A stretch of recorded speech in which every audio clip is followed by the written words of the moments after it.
Yo. Who's here? Ain't nobody here because I'm early. It's way early, earlier than we normally go live. But you know what? I ain't got time, so we're gonna have to squeeze this one in. What's going on, y'all? It's your boy Anthony with the movie blog, and I'm back here with another video. This time we're talking about Welcome to Derry, episode 4. But I'm also going to talk a little bit about episode 3 because I didn't get to talk about that with y'all. We can also talk about episode 2 if you guys bring up any points that you want to bring up from that particular episode or any moment from the show so far. And let's get into it. But we need to talk about that scene. You know what scene I'm talking about, right? Right? Because episode 4 was doing a lot. But this right here, yo, this is the moment where Derry said, "Oh, you thought we were done traumatizing you." Cute. And look, I know, I didn't give episode 3 its own live breakdown, but we have to respect how that episode quietly set the table. That 1908 flashback with young Shaw and Rose, Dick Halloran in the sewers, the kids grabbing that creepy clown photo in the graveyard. Everybody was already saying episode 3 is where the kids became the heart of the show. And where Shaw finally got interesting. Episode 4 takes all of that shit and hits the gas. So we're going to hop into that. So like I said, we got to start off with that scene, right? That scene with this. Now, I know. I say this like every time. Bear with me. I'm only so prepared. So we're going to be jumping through images in real time through all of my different screenshots. But we're going to get to it. But let us set the stage. Right? Lilly and Marge, they're in class learning about this parasitic worm that hijacks snails. And the teacher is talking real casual about how the worm crawls into a snail's bodies, puppets it from the inside, and makes the eyes bulge out like little glow sticks. The whole time I was thinking there's no way the writers are foreshadowing this hard unless somebody's about to be in trouble. Remember, episode 3 already trained us for this kind of setup, right? We just watched the kids play in a graveyard, mess around with the supernatural, and walk away with an accidental Pennywise photo. The show keeps telling us in science class, in folk tales, in legends, hey, something is inside you, something is watching you, and then it cashes that check right here. So, yeah, spoilers, somebody was in trouble when they started foreshadowing the snail thing. We jump ahead to lunch. Marge is trying to apologize for acting shady. The patty cakes are in the background, plotting like the plastics from Mean Girls had a baby with the Sinister Six. They send this boy, Tim Flanagan. Tim right here, right? Tim right here. They send him over to flirt with Lilly just a little bit, right? And she gets all, she don't even know how to act, right? She don't even know how to act. Her high school crush is talking to her. He knows her name. He's making googly faces at her, but it's really just a setup. They're planning to humiliate this girl in the cafeteria, in front of everyone, excuse me. This whole thing is like a cartoon supervillain plan, right? So Lilly, old girl, she gets spoken to. She don't know how to act about it. She's like, look, let me go ahead and get myself ready. I'm gonna go in the bathroom and make sure I look right. So she goes to the bathroom to go fix her hair, right? Because again, her crush walked over. She gets in there and she figures out, oh snap, got a little bit of a zit, and she still wants to look cute. This is normal kid stuff.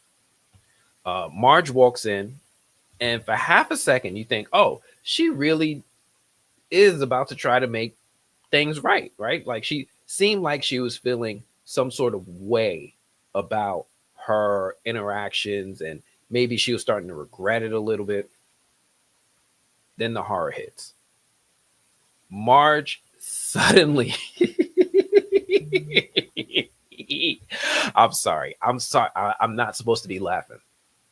It's supposed to be an intense moment that instills fear because they're torturing children.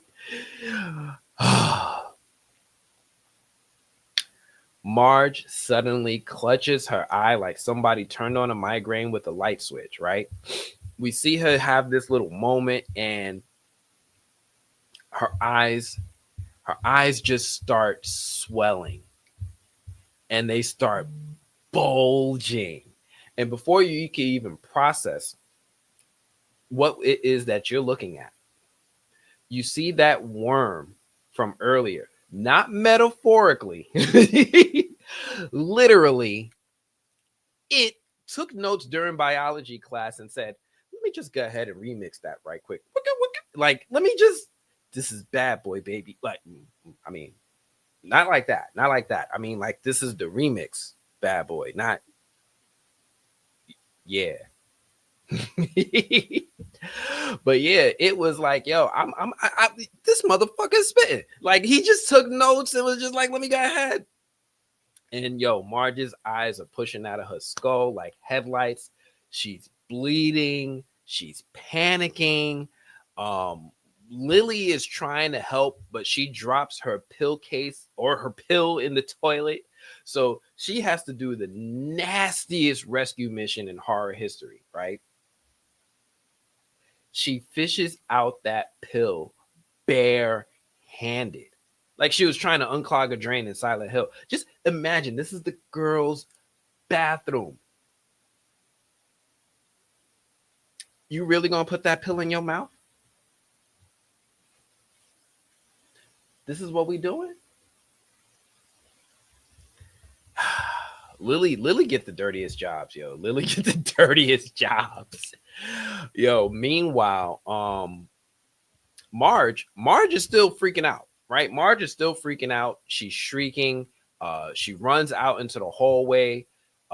Lily's playing with the toilet. Marge is out in the hallway, and Marge, she makes it to the wood shop. She makes it to the wood shop. Now, if you've ever seen a horror movie, you already know. Wood shop is where dreams go to die. Marge, she's in here freaking the F out. Lily's chasing after her, and Marge does the unthinkable when she grabs a chisel. Now, first thing she does is she grabs a chisel and she stabs her eye. And I'm sitting here like, wait, wait, that looked too real. What? Oh my gosh. What? Oh my gosh. What? Because the effects team, I know a lot of people is like, nah, we could use a little bit more practical effects. Not everything needs to be CGI. They snapped. Okay. They snapped right here. Right. This is Cronenberg for kids. This is I don't know how we can. I don't know. She grabs the chisel and stabs herself in the eye. In the eye. A couple times over. And I'm sitting here like, she's going to do permanent damage. Marge is losing her eyes. There's no way you can undo that or go higher than that. And then they told me, nah, chill. There's levels to this. Because after she does that, Marge decides to go for the buzzsaw. She decides to go for the buzzsaw. And the wildest part is that it actually kind of makes sense. You know what I mean? It kind of does right? It feeds on fear. But Marge, she's in fight mode. Like first she was like, freaking out. But then she turned that around. Now, I don't know how many people noticed that because she became fearless in that moment. She's not afraid. She's trying to take back her body by any means necessary. So when she slices that worm out of her own face, it screeches. It does. It felt that like, yo, relax. You're not supposed to be brave. Like you can hear the squealing. So that was a crazy big clue that I think some people might have missed because it was very gory. But Marge, in that brief moment, showed she can fight back. Then Lilly, busts in, tries to stop her because, from the outside, it looks like Lilly, it don't look good. It don't look good. But She tries to save her, grabs the chisel, but for when everybody else walks in, and when I mean everybody, the whole school, it looks like Lilly is attacking her. And this is just exactly the worst moment for this to happen, right? Because of course, Derry has the worst timing in television history for Lilly. Lily's just screwed. But I love how this pays off episode three's idea that the kids are moving from scared witnesses to players on the board, right? Last week, they tried the whole graveyard ritual, and they actually did get a picture of Pennywise on film. This week, the horror hits back in public in the middle of school and marks Lilly as the problem. So Lilly is someone we're going to have to pay attention to, along with Marge, obviously. Well, excuse me. Marge is someone we have to pay attention to, along with Lilly, obviously. But Marge is the first one to show us you can fight back. This whole sequence, still, nightmare fuel, right? Anybody who wears glasses, I'm sorry. You shouldn't have had to see that, because it was a mix of like body horror, fear psychology, parasite science, and a little bit of Pennywise energy sprinkled in all in the one scene. And honestly, this might be the most disturbing moment that we've seen in the entire franchise. It's like, and I know I feel like I say this every week with this show, this might be the most disturbing. And yes, I'm including that old lady in chapter 2. This is some wild stuff right here. But this is the scene that everyone has been talking about nonstop. If it has leveled up into possession plus parasitic infestation, then nothing is off the table for the rest of the season. This, man, I wasn't ready for this. I'm curious what you all thought of this. I'm starting to. Oh, some of y'all came in. My bad. I was sitting here talking to myself. I didn't realize that you guys were here. So, real quick, Debbie. Oh, hey, Debbie. There's horizontal. There's actually two. There's actually 2 streams. So I'm just testing this new feature out where I can stream vertically and horizontally. So if you ended up in the horizontal stream and you don't like it, you can go back to my channel, switch on over. There's another live stream going on where you can see it in horizontal or vertical. So whatever works for you. Let me see what you guys are saying. Who else is here? I see Elizabeth here. What's going on? Appreciate you coming through, Elizabeth. Wow. Got like 20 people up in here. All right. I see Lenore. Hey, Lenore. Hey, girl. Welcome back. It's good to see you. We got Fernando up in here. What's going on, Fernando? Love seeing you every week, every Friday, every Monday and every Saturday. I appreciate you. Who else we got up in here? Markeisha, the OG. I'm gonna have to give you like a graphic for you, because you've been holding me down for a while now, Markeisha. I'm gonna have to do something for you. This is why you shouldn't betray your friends, folks. Yes.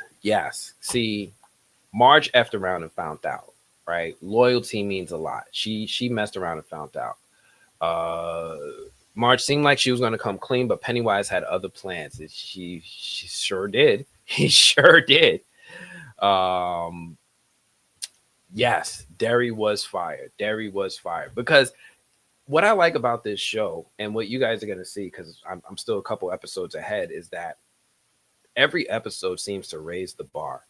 And maybe I could share a little bit about with my interview, because I actually did get a chance to interview Andy Muschietti and his sister Barbara, and I actually had like a 20-minute conversation with them along with a few other journalists. But I've been apprehensive to share it because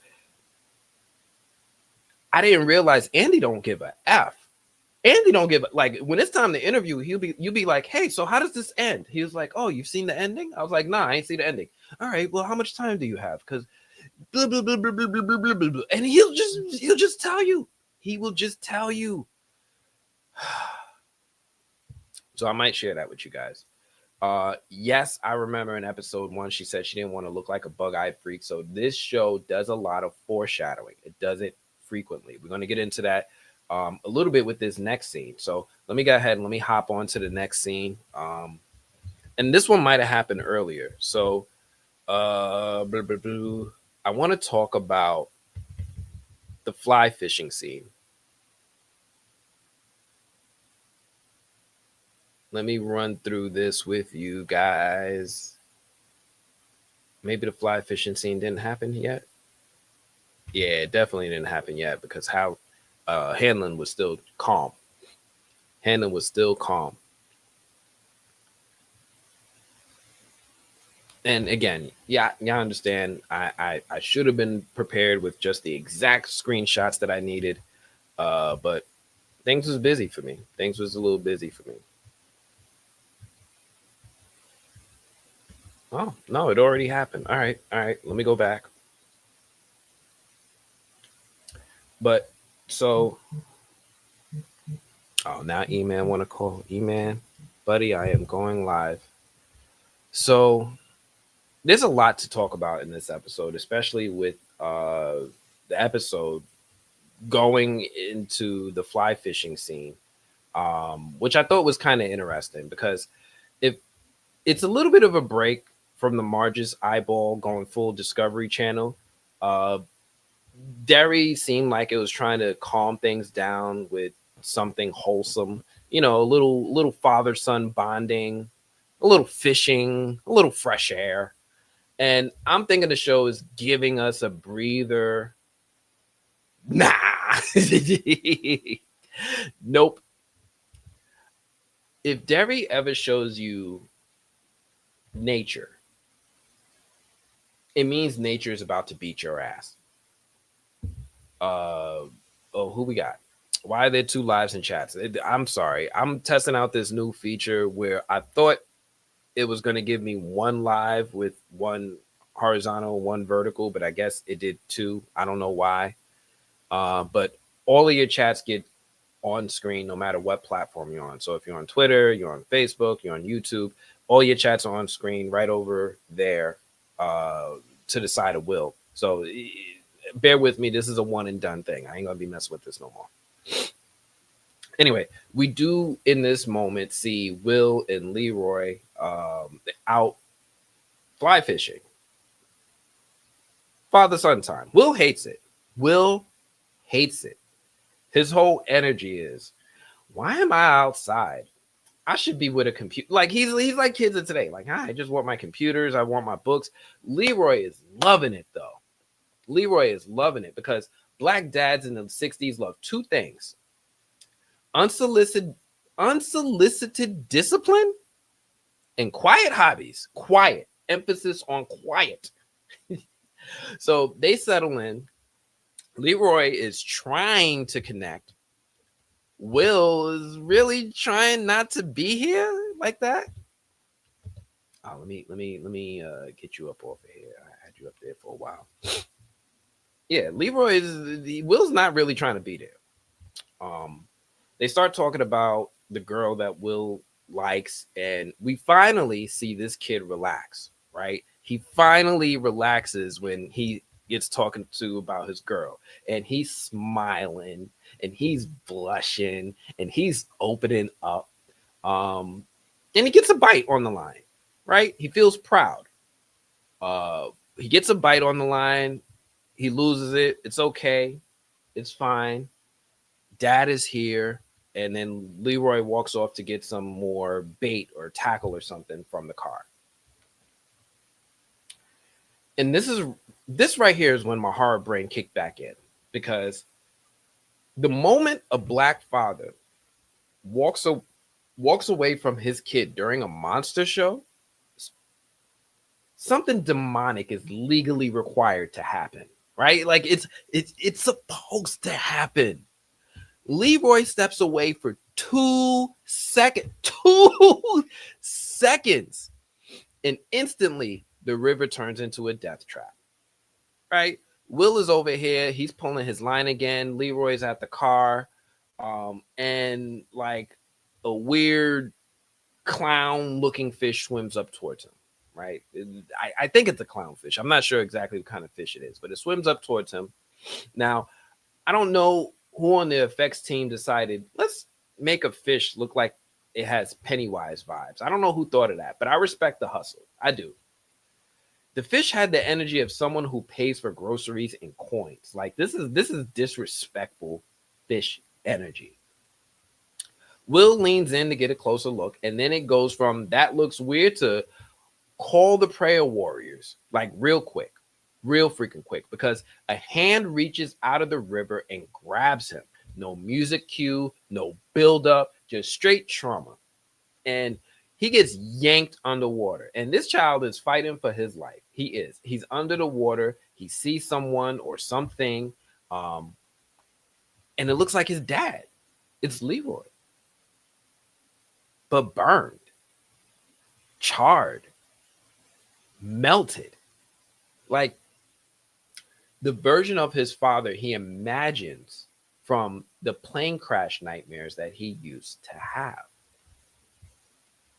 And here's where episode 3 comes back in, right? Because we just watched Halloran in those sewer visions, surrounded by bodies and war imagery, seeing Derry's history bleeding in the present. Now it is doing the same thing to Will in the water. It's stitching his personal trauma into the town's nightmare. Now, a lot of people I saw were really hyped about the Shining connection last week. This feels like the emotional follow-up. So it decides to weaponize this boy's deepest trauma. And that moment hit hard because Will is choking. He's panicking. He's clawing for the surface. And he can't tell if he's drowning or just losing his mind.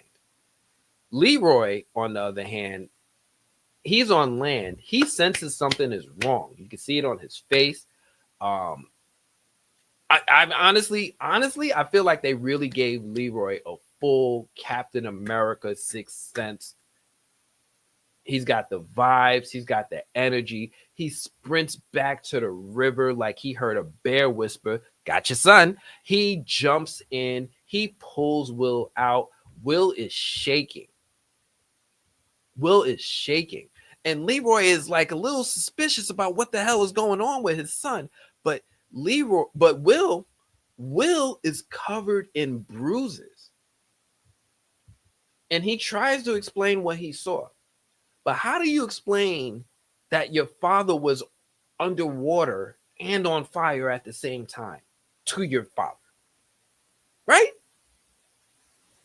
And Leroy is trying to stay logical until he saw the bruises. And that is the moment when it hits him.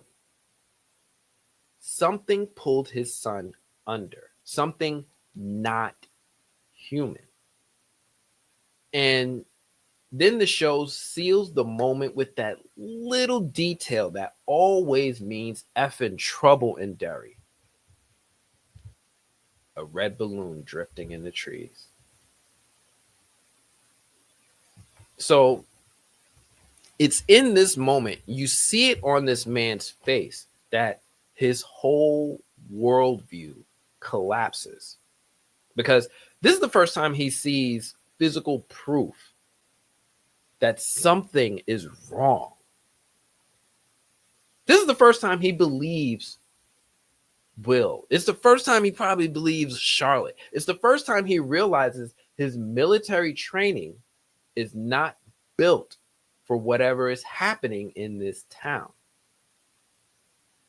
This whole sequence feels like the moment the story shifts from kids seeing monsters adults ignore to adults joining the fight. Now, episode 3 hinted at that with Halloran being the only one who could see the true horror under the town, right? He had his vision in the helicopter. He spoke to Pennywise. "Who are you?" Right? They had that moment. Episode 4 lets Leroy join that club. He's in it now. And honestly, this might be the cleanest example of how Welcome to Derry uses fear not just to scare the audience, but to unlock deeper emotional arcs. Will's fear is rooted in grief. It weaponizes it. And now the dominoes are falling.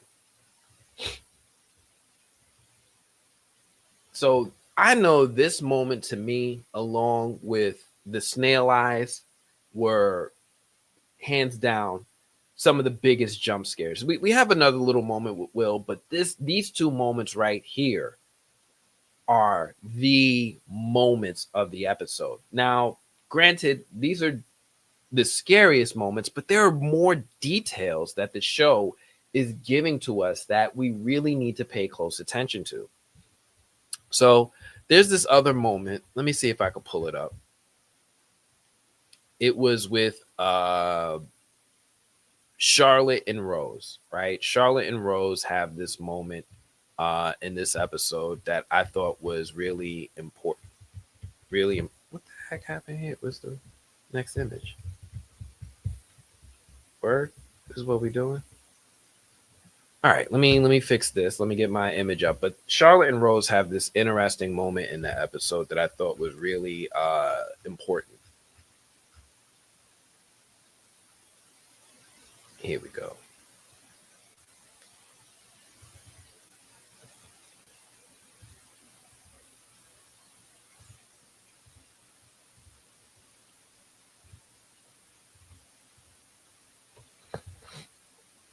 So there's this moment, and I don't know how many of you guys are paying this kind of level of attention to it, but I pay attention to this stuff because it's a scene that everybody should have been squinting at their TVs like, hold on, who sent you? Because this kitchen conversation between Charlotte and Rose is the moment the show quietly cracks open the political side of Derry's evil. So you might remember in episode 3, Rose turned into the MVP for a lot of viewers, right? We saw her as a kid. She was saving Francis Shaw in the carnival flashback. We saw how long she's been tied to this town and its darkness. So by the time she walks into Charlotte's kitchen, we do not see a friendly neighbor. Okay, just in case you're wondering what's going, this is not a friendly neighbor moment. We see a woman with a very long history and probably a longer agenda. Now, we start with Charlotte in the kitchen. She was reading that newspaper headline, right? Do I have it? Yeah. She's reading this newspaper headline about a black man being arrested, right? And you even see it hit her, right? It hit her. It's not anger, in case you're wondering. If you can't identify what that emotion is, I can help you. That is not anger. That's not fear. That is deep, familiar exhaustion of someone who has seen this story 1,000 times in 1,000 places. That's what that is. And in case you need help identifying what that emotion is, that is not anger. And then, out of nowhere, Rose shows up with her nephew, all polite, all smiles, warm energy. Just wanted to deliver some stuff to you early. And she gets invited inside. So they sit. And the moment that Rose opens her mouth, it's clear that she is not here for small talk. Sis came with an agenda and a notepad in her spirit, right? She starts dropping little autobiographical nuggets like, my ancestors come from Nova Scotia. We were here before the settlers. And she's real calm, right? She's real calm. She's very measured. And then she flips it on Charlotte by asking about the military pipeline. Does Leroy work on that? What's going on with the military pipeline? I heard your husband's in the army. You know, I need information to take back from my tribe. And Rose is interrogating her, but she's doing it without interrogating. Meanwhile, Charlotte is giving her that same look, right? She's giving her that look that your mom gives when the cable guy asks one too many questions about who's home during the day. Like, you know what I mean? So Charlotte kind of like she snaps things back a little bit, and she's asking about the missing kids. She's basically saying, hey, listen, hey, kids are missing. A black guy is being held accountable. If you know something, now's the time to speak up. And Rose, without blinking, tells her to be careful, which was crazy fast. She's just crazy fast. Be careful. And she gives Charlotte her number. Like, hey, call me if Derry tries something. And the vibe in this scene is wild because both women are clocking each other in real time. Charlotte knows that Rose is fishing for intel. Rose knows that Charlotte is not fooled. And both of them are pretending to make tea like this is just a normal Tuesday. It's just some girls having coffee. But they're absolutely clocking each other. And this is the kicker, because I feel like Rose plays the long game, right? She uses ancestry, she uses community and shared womanhood to slide close, right? Let me just get up in here and get some info. But she's absolutely gathering data about the military. This is absolutely her goal. She wants to know why they're digging up all of the ground in her area. She gave them areas to avoid, and she doesn't really trust them, even her friend Francis Shaw. She's gathering data about the military. She's gathering about the missing kids. She's gathering info about Leroy's involvement. She's trying to map out just how deep this is going. The same way episode 3 showed her mapping out the Western woods and the sacred sites. She's trying to keep things organized. Charlotte, on the other hand, like I said, she is no rookie. She is no rookie. She has seen corrupt systems before. She has fought them. And now she feels that Derry is shaping up to be the biggest one yet. So I really enjoyed this moment because this moment sets up everything that explodes later in the episode. It has the setup for all the tension, all the mistrust, the military surveillance, the secrets about the Western woods. All of it starts here over coffee. Also, I absolutely believe that this was the first time that the show tells us out loud anyway that the grown-ups are in the game now and the women are the ones that are paying attention. So yeah, I really enjoyed this moment. I know it's very subtle. It doesn't compare to the big scares with the eyes and all that in the fishing scene, but these little moments, the story development in these moments is what I really find super appealing to supplement all of those intense moments of action. There's just good writing, and you know how I love good writing. Man. Anyway, I'm gonna have to hurry this up because I have to go. So this won't be a very long stream. I have to go. I'm going to be going to WWE Raw in Madison Square Garden. So if any of you guys in the New York area, you're going to go see John Cena's last show with me. Hold on. Let me see if I'm. Look at me. Prepared. If you're gonna be at Raw tonight at Madison Square Garden, maybe you'll see me, spot me. I'll buy you something. If you come up to me and be like, yo, I know you from your live stream. I got you. But yeah, anyway, let's continue. Oh, and thank you to Netflix for inviting me to come to John Cena's last Raw. I really appreciate the invite. I can't wait to see you guys there soon. So yeah, after Charlotte and Rose finished playing mental chess Um, the episode does swing back to another cool little moment. So this is one of those moments that I think that we're not paying enough attention to yet. Um, but we will, and I'm trying to do this without spoiling anything. So let me see if I can pull it up real quick.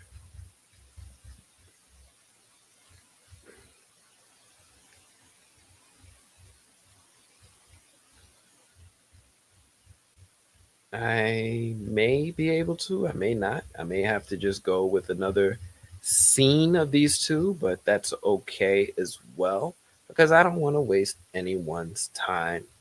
And I know how valuable all of our time is. So let me hop to this scene here. Let me just bring it up here, right?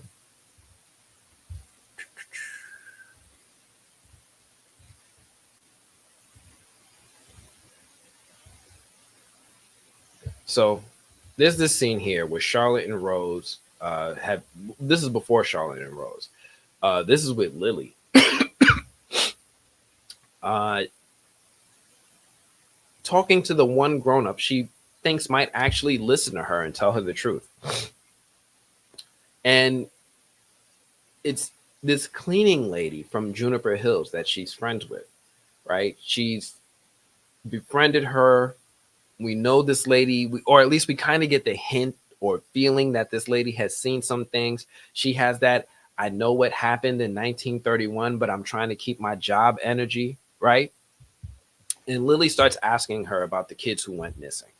And to her credit, the cleaning lady does not even try to sugarcoat it. She drops it calmly. Oh, yeah, children have been disappearing from here since the 30s. Like, she's talking about, she says it like she's talking about a leaky roof. She just says it so casually. No panic, no shock. Just, yeah, girl, Derry's been foul. And this is the part that had me yelling at the screen because she didn't fully believe Lily, but you can tell that there's something there that she does believe. Like, she has the look of someone who spent decades pretending none of this is real. But even in her doubt, she encourages Lily to keep digging.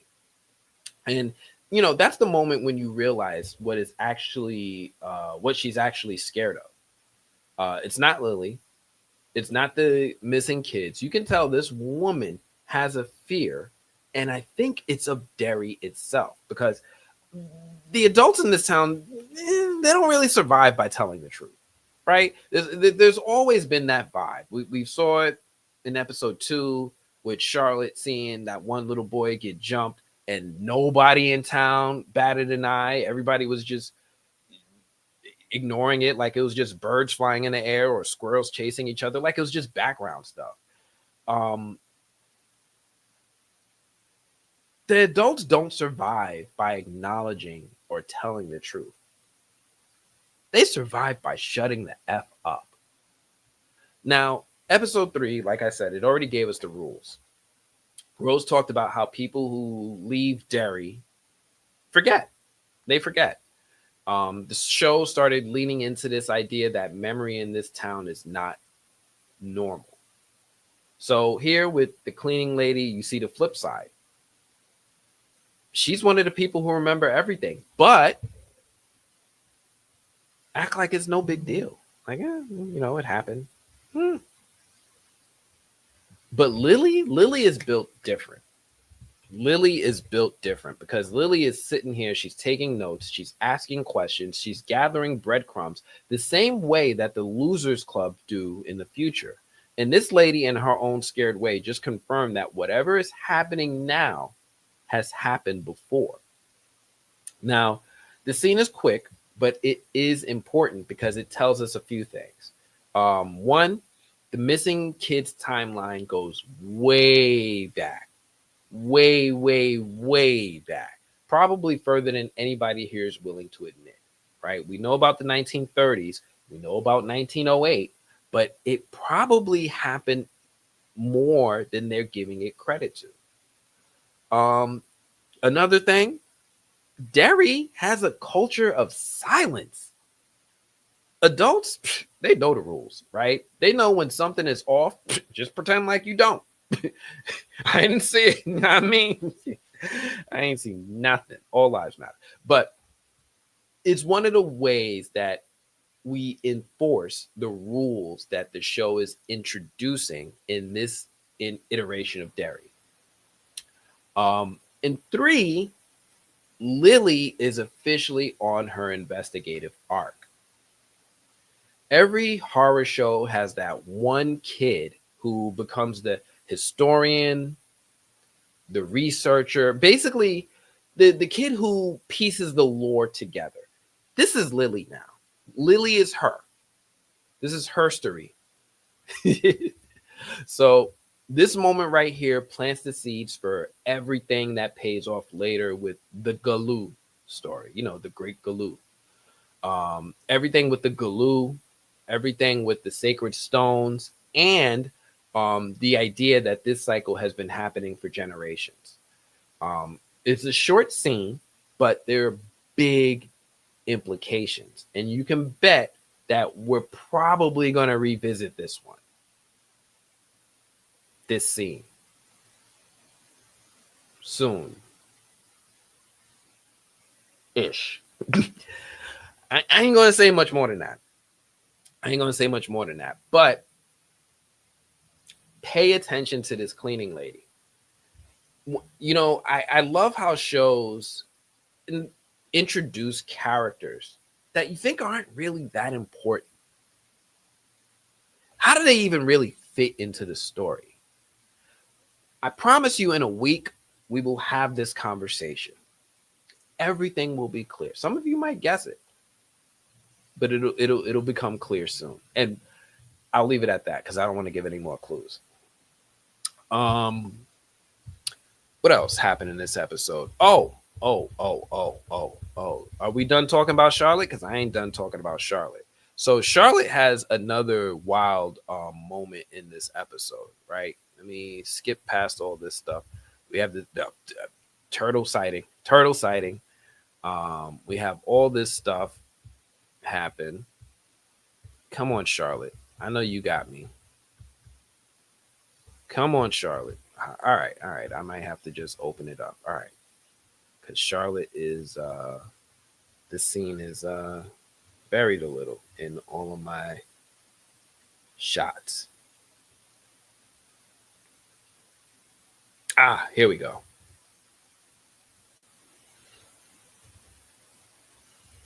Let's bring it up.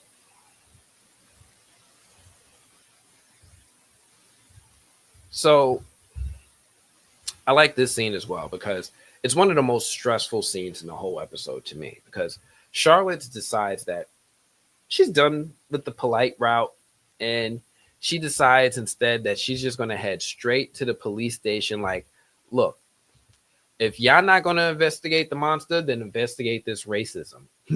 Right? She walks in with purpose, head held high, papers in hand. You can tell she came prepared to ruin someone's career before lunchtime. So she shows up with a signed letter from Hank's mother. It might be a little further down. This ain't the exact scene. This is the scene when she was talking to the police officer and he still wasn't trying to give her an opportunity. Here we go. This is the one I'm looking for.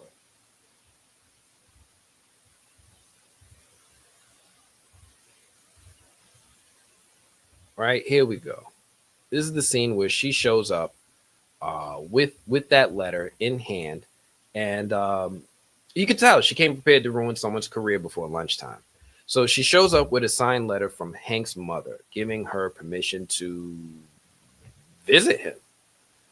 And the officer at the desk, like, he has this energy, like he has the energy of a man who's never actually had to do his job, and he does not plan to start today. He tells Charlotte, "Hey, you're gonna have to wait for the chief." And and Charlotte looks at him like, "Sir, sir, I survived the deep south, New Orleans. Your little badge ain't scaring me. She hits him with everything short of, I will call Reverend Al Sharpton right now. And he folds instantly, as he should, as he should. And after he folds, she finally gets to see Hank. She finally gets to see Hank. And the first thing she tells him is that he was charged without even getting a bail hearing. Illegal. Straight up illegal. She tells him that he should be able to go home until trial. Now, here's where the scene goes from police incompetence to Derry level danger, because Hank is like, I don't know if I want bail. I don't know. Because if he steps foot outside that jail, there's probably going to be people ready to, well, furthermore than that, if he tells people, because Charlotte's all like, yo, help me help you. Help me help you by you telling me where you were that night, because you definitely weren't home. People saw you out in the street, and you're not being forthright about where you were. And that's where he's like, is probably people going to be out there ready to lynch me before nightfall if I tell you where I was. And the line hits like a gut punch, because it's not just fear, right? Hank fully believes it. This is a black man in the 60s, trapped between an unfair jail system and a community that's probably going to be ready to murk him, right? Episode 3 already put Hank in the crosshairs for the audience. Fans were heated about how quickly the town was ready to pin everything on him. And episode 4 doubles down and says, the monster is not just under the streets. The monster is also the sheriff's office, and the monster's in the crowd outside. And like I said, Charlotte was pushing him to tell the truth about where he was that night, and Hank just doesn't want to say it. He tries to dodge, but eventually he breaks down and confesses. And the truth is messy. This man was cheating with a married white woman in the 60s. And the second he says it, you can see why he tried to keep it to himself. This is not just scandal in a small town.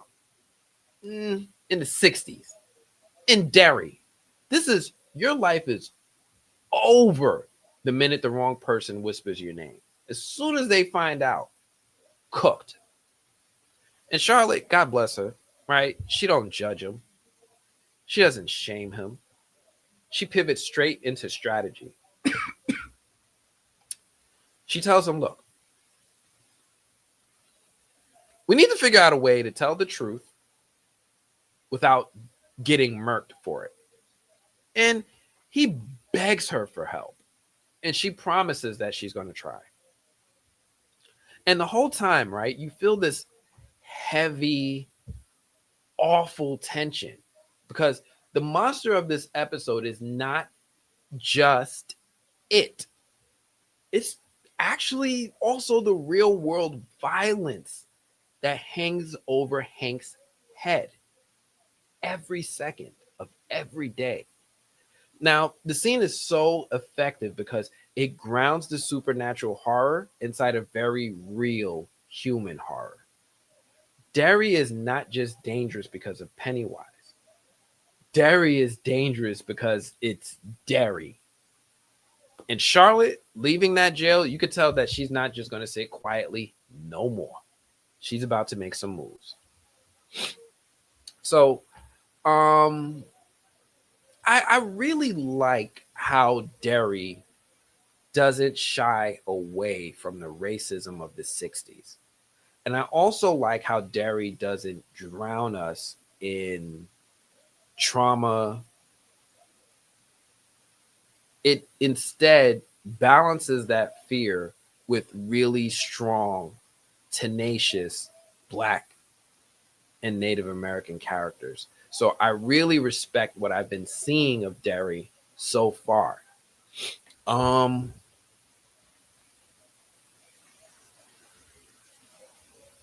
So yeah, it's something that's very deep, something very heavy, something I really enjoyed seeing in this episode because I feel like these actors really delivered this scene in a meaningful, appreciable way. Um, I know there's way more stuff to discuss. I did want to quickly touch on the kids, just really quickly, right? Because they do some funny stuff, right? The kids are funny in this episode, and I want to give them a little bit of time before I rush out the door. Um, so I like this scene with the kids where we understand kid logic, kid child logic. Um, it's the same chaotic kid logic that you need in a horror story. So the kids, they're all messed up, right? Will's messed up from his attack. He's all shaken. Marge, whatever. The fact that their evidence that they showed the police was magically scrambled and they were trying to print like they were trying to print photos inside a microwave. So they regroup, right? They have this moment where they regroup. And remember, episode 3, like I said, is the moment we all started realizing the kids finally feel like that they're the heart of the show. The graveyard scene, the bikes, the first clown photo, all of that made them feel like a proto losers club. Episode 4 shows what happens when that same group tries to think like strategists instead of victims. So Lilly brings up Maddie again, right? Lily's talking about Maddie, and you could tell she's not letting this one go, right? She says Maddie was seeing things before he vanished. Ronnie jumps in and she's like, and backs her up, right? Stories that Teddy and the other kids and what's his name were talking about shadows, creatures, voices, right? The same pattern is clear. Everybody saw something before they disappeared. And then my little genius wise before his time. Look, for a kid this age, this theory is low key brilliant and terrifying at the same time. He basically puts together that it is not just trying to scare them, it is seasoning them. It's seasoning them. Like fear is like a marination process, terror is the spice rub. It gets more out of you when you panic. Like it tastes better. And Will, the little genius that he is, when he delivers that line, it hits different because it reframes everything. It is not sloppy. It is not sloppy. It is not random. It is harvesting fear like a crop, which means every nightmare, every vision, every close call is really just part of the prep work. And the kids, they start realizing that they're playing checkers against a creature that's running a long game. So Lilly, bless her heart, decides the only way to win is to cheat. So she comes up with the only, maybe not the only, but what might be the most only a kid would do this plan in the entire franchise. She says, if it feeds on fear and it likes it better when we're scared, what if we just stop being scared? Cut to the next day, right? The next day, Lilly shows up at school and she's got her mother's prescription pills hidden inside a candy tin. Pills her mom swears make all her worries disappear. Pills her mom pops when the world gets heavy. And Lilly, being a child who has no idea how any of this actually works, says, "This is our battle plan." She's like, "Yeah, I got drugs, y'all." And she tells the group, "Oh, don't take them now. We only take them when something starts to feel wrong, like a paranormal EpiPen. As soon as they sense the fear creeping up, they can pop a pill. Just block its ability to marinate." Now, if you watched episode 3, you can see how this fits into a pattern, right? That episode gave us the slingshot. It gave us the kids grabbing the first photo of the clown. Little tools, the camera, little weapons. This is a Stephen King staple where you just get an ordinary object that can turn the tide. Episode 4 upgrades the weapon from physical to psychological. The kids are not just throwing rocks anymore. They're trying to hack fear itself at this point. Now, listen. This is perfect Losers Club energy. It's reckless, it's dangerous, and it makes complete emotional sense when you're a 12-year-old trying to fight a supernatural fear god with zero tools and even less adult supervision. This moment matters because it shows the kids taking agency as well. They're not running, they're not hiding, they're planning. And it shows Lilly stepping into that leader role in her own way. The adults are confused, the cops are corrupt, the military is fumbling, but these kids are out here trying to rewrite the rules. They act like they might be winning. But I love this moment because it's showing how these characters are shifting into their roles for the latter part of the season. Yeah, I'm gonna stop there because we already saw that she had to go fish them out of the toilet bowl. I'm gonna stop there. Let me switch up a little because I gotta get this moving.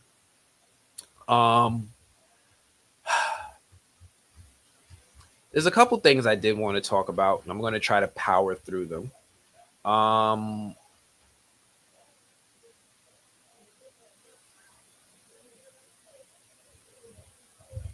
Let's talk a little bit about General Shaw. Let me grab a little moment with General Shaw.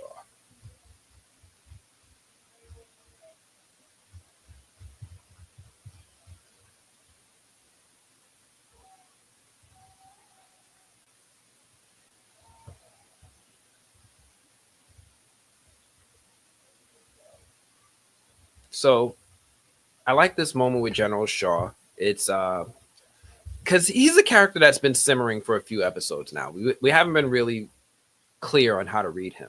He's the type of character who walks into every room like he already knows more than everyone else. But in this episode, we finally see the cracks forming in his confidence.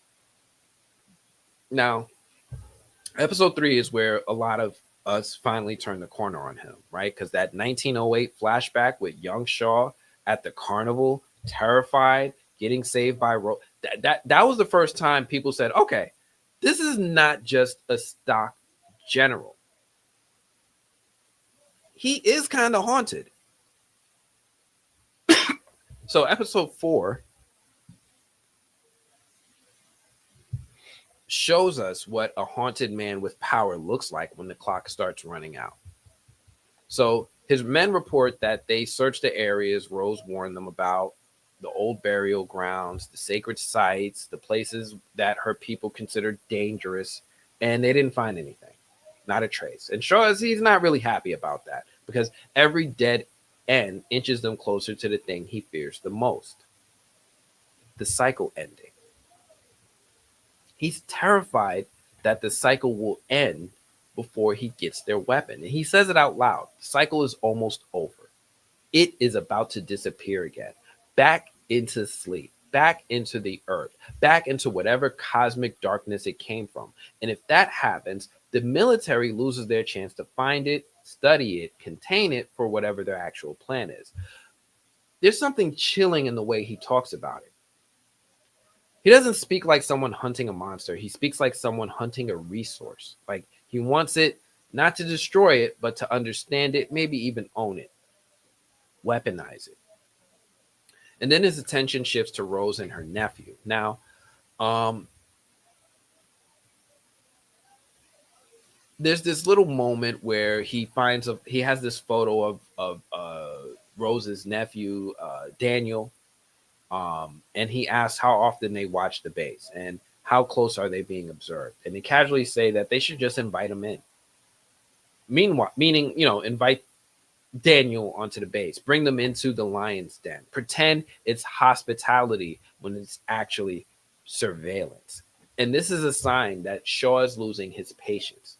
He's losing control. And the scariest part is that men like him do not become less dangerous when they're desperate. They become unpredictable. So if episode 3 hinted that the Air Force knew more than they were saying, that the base was not just a backdrop but part of the horror, episode 4 confirms it straight up. Shaw is willing to use the town, the indigenous community, his own soldiers, and anyone who gets close to the mystery. He doesn't care. He wants that thing under Derry. And now he's decided he is out of time. And that leads us into one of the most dangerous moments of the episode. And one of the most I think this is the one moment that I talked about the most from the episode. So Major Hanlon comes and confronts the general. He's because his son got attacked. He's starting to realize that it's something more than something predictable, something that's probably related to what they're hunting. So it's a wild moment because uh, it's a tonal shift in the show, right? Halloran goes from uh, sensitive guy with visions to astral projection heavyweight championship, right? This is the moment where Derry stops being a horror story and becomes a supernatural thriller. So when Hanlon confronts the general's like, look, I'm going to take you to get some answers, right? And we get this moment where we see Halloran interrogating Daniel. Terrifying moment. Now, episode 3 already blew people's minds by putting him in those sewers, giving us that full Shining style vision of bodies and horror under the town. And everyone, I know you guys were all like, wait, we are crossing the streams with the Shining right now. Episode 4 treats that not like a cameo, but just the warm up, just a resume. So, like I said, Leroy, he stormed into Shaw's office after the telescope nightmare. He wanted answers. Shaw takes him to an interrogation room. Um, this is where Daniel, who is Rose's nephew, is sitting alone under that cold, pale light. He's definitely nervous, definitely angry, but definitely also defiant. And Halloran walked in slowly, calm, too calm, like he knows exactly what he's about to do. Now, I thought it was gross because Daniel, in this moment, they were talking. Daniel's like, yeah, come in close. I'm going to tell you a secret. And he spits in his face like a full disrespectful spit. And Halloran does not raise a hand. He does not raise his voice. He just wipes away with this eerie calm that makes the moment even more intense because he does not need anger. He's got something else. He locks into Daniel's eyes, and suddenly the entire room shifts, not visually, but emotionally, like pressure dropping from right before a storm. Daniel starts breathing faster, his face tightens, Halloran leans in, he does full Professor X, and the mind dive begins. And this moment, like I said, is intense, especially when he goes from this to this. Whatever this to me is like when he puts on Cerebro. He's like, oh, level 2, level 10. Like we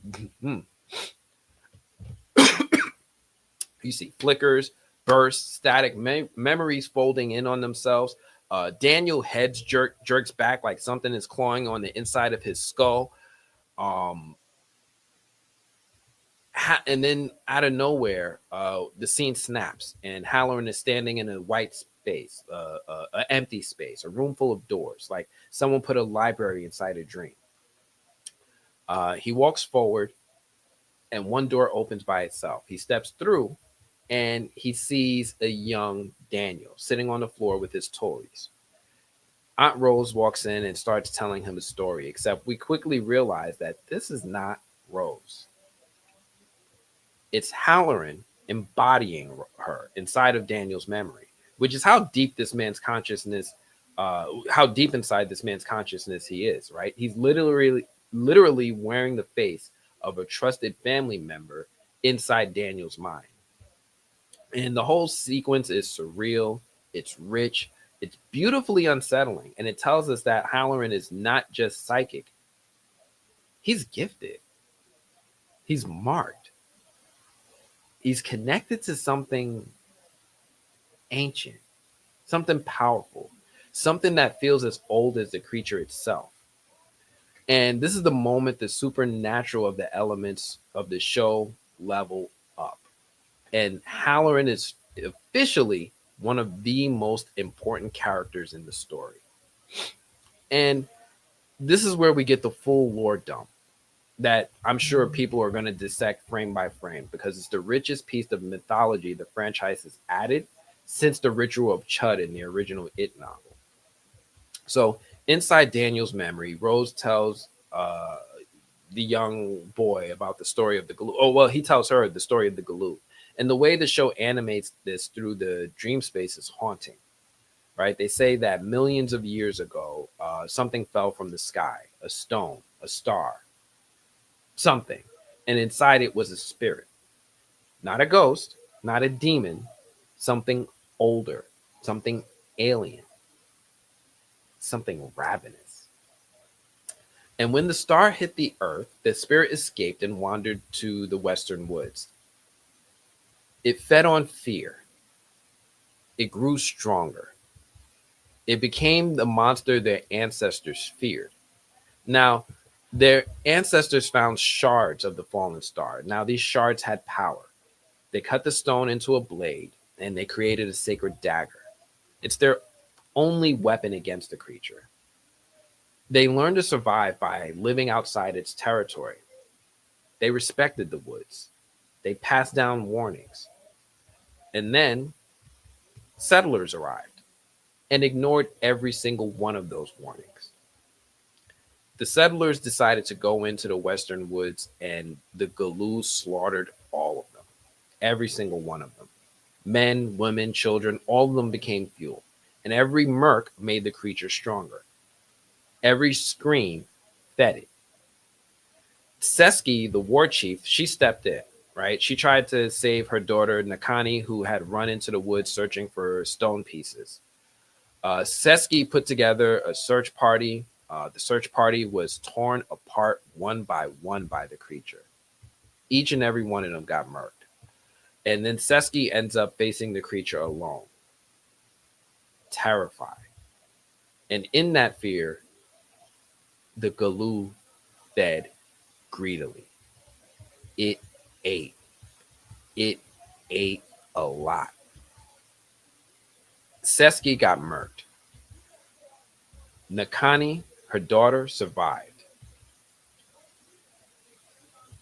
And after she found her mother and buried her and had her mourning period, Nakani, she came back. She came back to the woods, knowing that they couldn't murk the creature. They could only contain it. So they took the shards of the sacred stone and they buried them in a large circle around the western woods. 13 sacred pillars creating a cage, the spiritual boundary, a prison. And it held the creature in place for a time. This story reframes Pennywise. It reframes it. It suggests that what lives under Derry is not just a cosmic creature, but an ancient spirit that has been fought by human hands before. The stones are real. The pillars are real. And they're still out there. Now, if you think back to episode 3, to Rose walking Shaw through those woods, pointing out places his men should never touch, to those kids that saw the first clown image in the graveyard, all of that suddenly feels like the edges of this legend. Fans were already saying episode 3 felt like the show opening up a bigger book. Episode 4 rips that book all the way open. I think this is the most significant pieces of the mythology in the entire Stephen King universe, and one of the greatest additions. This is something that didn't appear in the books. Now, I think I can show you a little bit of that interview because I did ask Andy Muschietti about it. Yeah, I think I could talk about that. The last thing in this episode was the reveal. So after the legend concludes, Halloran drops the disguise inside the mind dream. He stops pretending to be Rose and shows Daniel his real face. Daniel realizes he's been tricked. There's no escape. He breaks. He tells Halloran where to find the pillars. He says, "All right, you can find them under the old well." And the dream space dissolves, the white light fades, and the screen abruptly cuts to a structure that every It fan recognizes instantly: the house.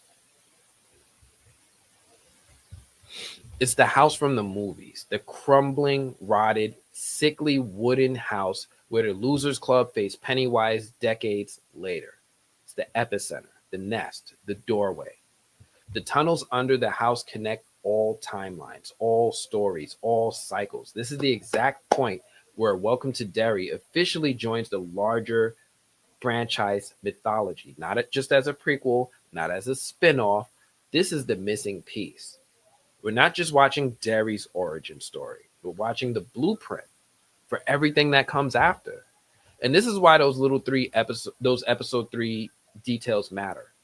The flashback with Sean Rose, the kids grabbing the first blurry clown image, Halloran's sewer vision, all of that was the show quietly lining up the dominoes so this reveal would hit like a truck. And I think the reveal is perfect. It's quiet, it's chilling, it's familiar, it's heavy with dread. And then the credits roll like, all right, good luck sleeping tonight. Now, I love how they did that. I love how they pulled all of this together and pulled all of this in. I think I am ready to show you guys a little bit more of my interview with Andy Muschietti. Of course, I already know Marquisha's already seen it because she's a member and members have had full access to it. And if you want, you can become a member too. It's only $1.99. I don't charge a lot. I keep it flat. And you guys get access to a whole bunch of interviews and stuff well before I give anyone else access.